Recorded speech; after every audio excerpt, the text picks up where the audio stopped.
Y'all, I finally found my hat after losing it for like 3 months. Everything in the world is right again. Welcome back to my channel, everybody. My name is Freyleyce, and today I have another recommendation video for you guys. Most happy news of all time. I found my hat. I'm like literally so happy. So I had to wear it for today's video, even if it's creating like a weird lighting thing and it makes my eyes look really dark, but oh well. So I was going through all of my recs that I have for you guys, as one does, or as I do at least. I literally go through that like daily. I had a bunch of recent reads that were like 4 or 5 stars and I absolutely loved them, but I'm like, how am I going to talk about these? What trope are these going to fit into? Because they really didn't have any like significant tropes like brother's best friend, mafia, shit like that would be an instant like, oh, it's going in this video. And so I looked a little deeper and I was like, what do they all have in common? And you know what they had? They were all on Kindle Unlimited. KU is something I've had for like 2 years now. I read 9 out of 10 of my books on Kindle.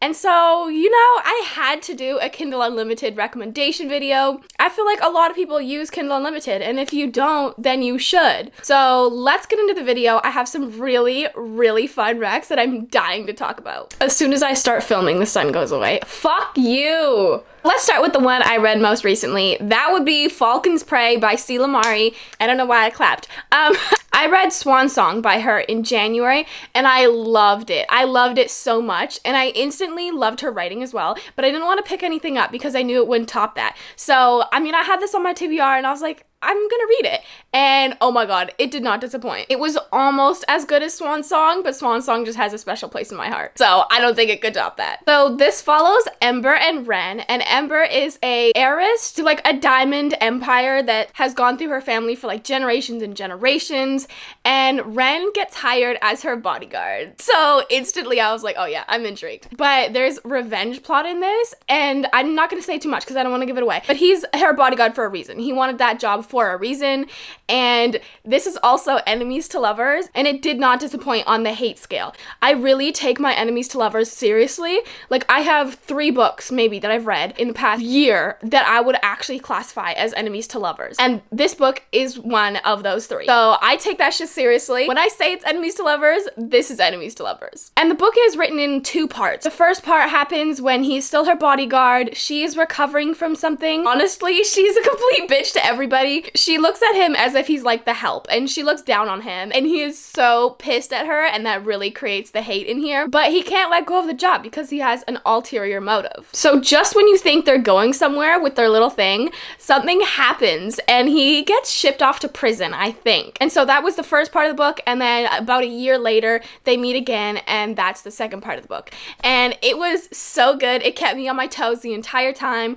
I really don't want to say too much more about it. I fully recommend this one. It was like 5 stars. Also, the name, his last name is Falcon, so his name's Ren Falcon, and I really wasn't too big on Ren being his first name, but he's really hot, so I let it go. But also, Falcons Prey, get it? I'm not gonna say the name of this next book because I only speak English. I took 3 years of Spanish, so I'm like somewhat fluent in Spanish, but I'm not even gonna try and butcher this. It's by Ruby Medjo. So this one is kind of novella-like. It's like 250 pages, I think, or 200 pages, something like that. And it's a relationship between 2 twins. No.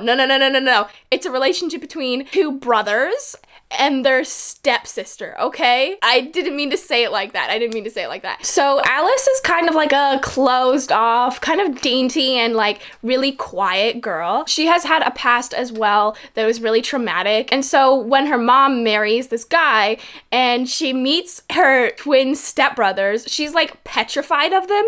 And she's like, y'all are really, really scary and I don't want to be here. So that happens before the book takes place. But then her stepdad and her mom die, and so she has to go into the care of the twins, who are about 12 years older than her, so there's also an age gap. The twins are Tristan and Jameson, I think, and their personalities are like totally different. Tristan is a like hot-headed, I'll punch you kind of guy, and Jameson is like the cold and calculating one, and I loved that. So she goes to move in with them, and they learn pretty quickly that they're really attracted to each other, and I mean, there's absolutely no blood relation, and the author made it really clear that they're attracted to her, they're not attracted to each other. So there's like no incest at all. It is taboo though, and I really, really enjoyed it. It was super steamy. It was pretty quick. There's a lot of kinks. I wouldn't quite call it one of the steamy novellas that everybody loves right now, but it's novella-like. It's almost a novella, but it's not. but it is. Next up, we have Escape the Light by A.R. Thomas. Now, this was on my TBR for a long time.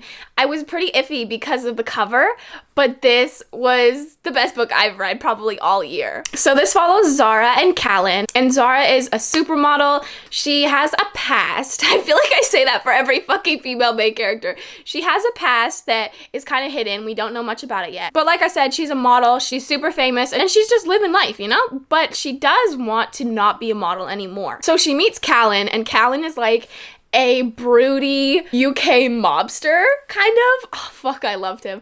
Yeah. So she asks him to make her disappear, kind of. Like, not kill her, but take her out of the spotlight so that she's never found. Because she's running from some people and she doesn't want to live this life anymore. So, of course, they have, like, that instant chemistry and then they start to have feelings for each other. And so, while Callan is planning to help her disappear, he's also elongating the process because he wants to spend more time with her. So they get together, but he also has a past of his own, and that is the reason why he's a mobster and drug dealing and all that shit. So yeah, I'm not going to say too much more about the end of the plot because, hello, spoilers, I think you should go in blind to every one of these books, but that would take the purpose out of this video. So yeah, I loved this one. I really love the trope when, like, the guy sends her away because he's trying to protect her and then is, like, going crazy while she's gone, and this gave it. And next we have Diabolic by Penn Cassidy, and this one is actually the first reverse harem that I've read in, like, months that I actually fully enjoyed. I used to love reverse harems a lot more.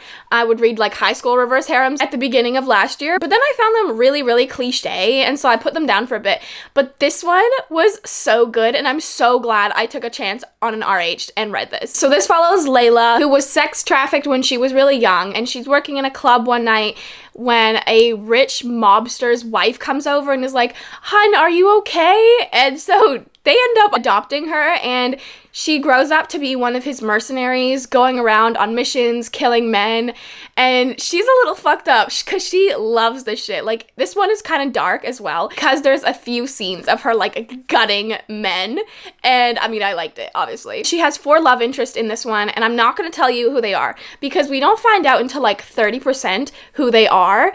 And I absolutely love that. But you've got the, like, broody one, you've got an age gap, and you've got psycho one, you've got the funny one, you've got unrequited love as well. It was so good. The plot, though, behind this one is her guardian or her, like, adopted father is dying, and she really wants to take over their mafia syndicate, but other people are gunning for that spot as well.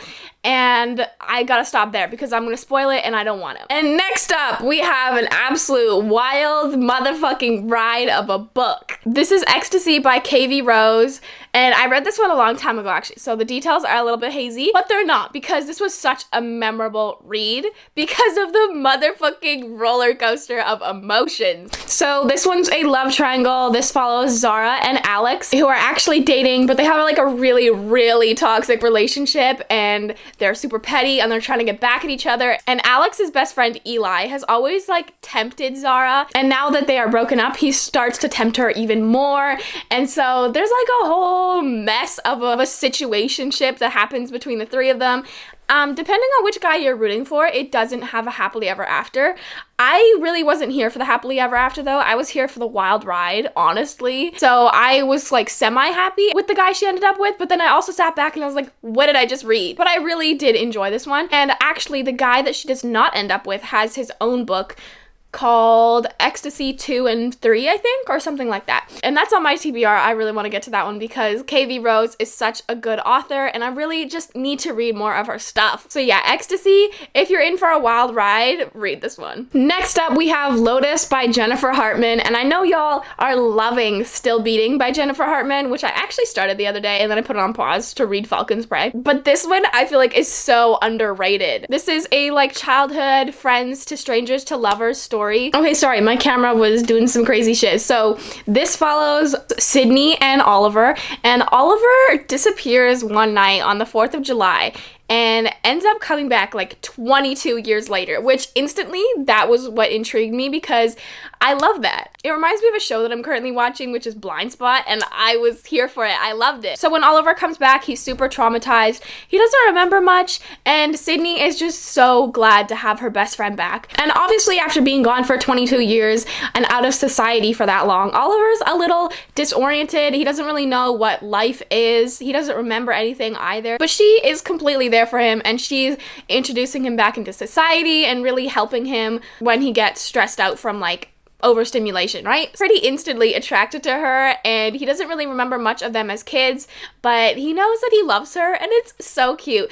He is not like a lot of the heroes that I read. Like, he's not ruthless, he's not brutal, he's not in the mafia. So this one was like a really good palate cleanser. And actually, I didn't know that I could like innocent and sweet heroes, but Oliver I did really like. As always, there's some plot twist to this. I'm not gonna explain it, but yeah, their story is just super, super cute, and there were some moments in here that were like really cheesy, but in a good way, that had me like squealing, and I was like, this is so cute. Okay, guys, that is all for today's recommendation video. I know I didn't really have as many recs as I did in other videos, but honestly, I just needed a rec video where I could give you guys some of books that I absolutely loved, but like don't fit into an immediate trope, you know? So thank you so much for watching. Please don't forget to like, comment, and subscribe, and I'll see you guys in my next video very soon.